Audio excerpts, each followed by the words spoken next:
Hello Robert, hello everybody, this is a response to Robert Z, 500 subs.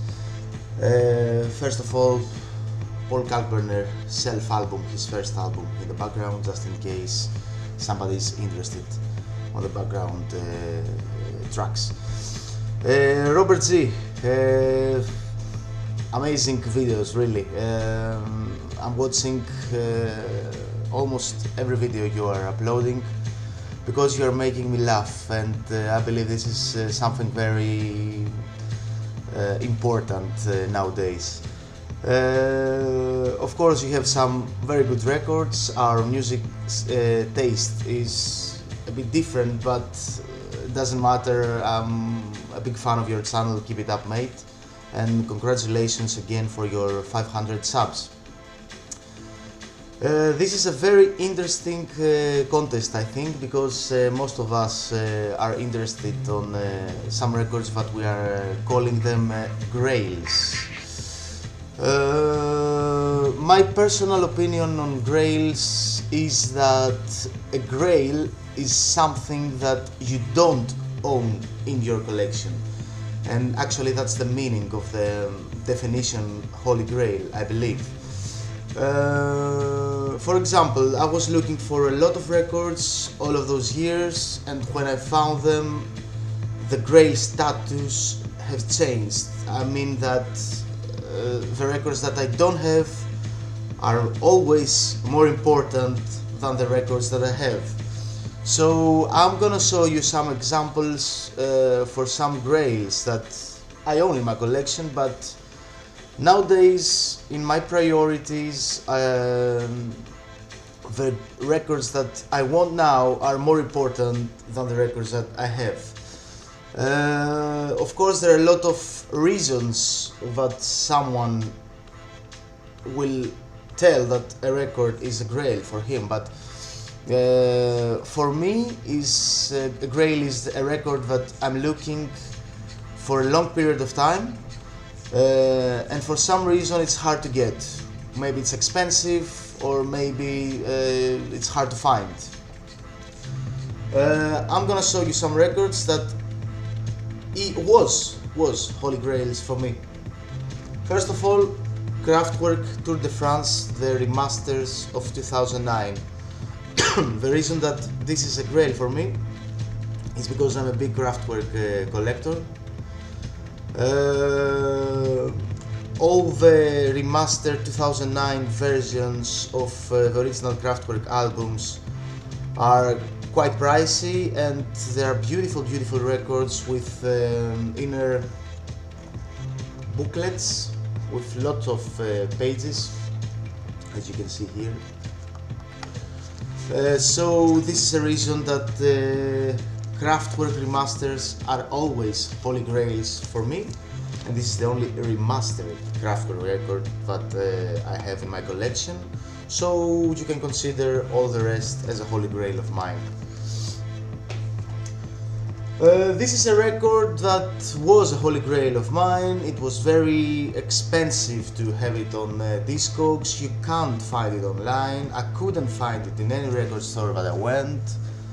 And one day I accidentally was digging in a record store in Athens, some electronic bossa nova stuff, and I found this album in front of me, Coupe. Waltz for Coupe is the name of the LP. This is coffee music, bossa nova, electronic, trip hop, jazzy, this kind of music. It doesn't matter really, but this was always something that I wanted to find and I couldn't, and I found it in Athens, and something happened to me. I was very happy to discover this, and in a very logical price, because it was quite expensive too. Maybe this record, I still consider it as a holy grail, because as I told you, when something is mine, the grail title disappears. But this is something that I still consider it as a holy grail. As a big fan of electronic music, I'm a big fan of Burial, and this record was sold out, and was always a holy grail of mine. Then it reissued like some 6 months ago or something like that. And this is a very good example what a grail means. When this was reissued, this was cost only 11 euros or something. It was quite cheap compared to the the original pressing first release, and I grabbed it for only 11 euros. This is rare for a holy grail, but yeah, Burials and Untrue album was always a holy grail for me. Right now, okay, I consider it as a classic.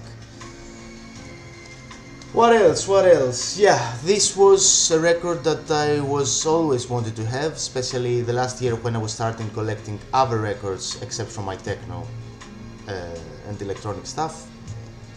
Drive soundtrack.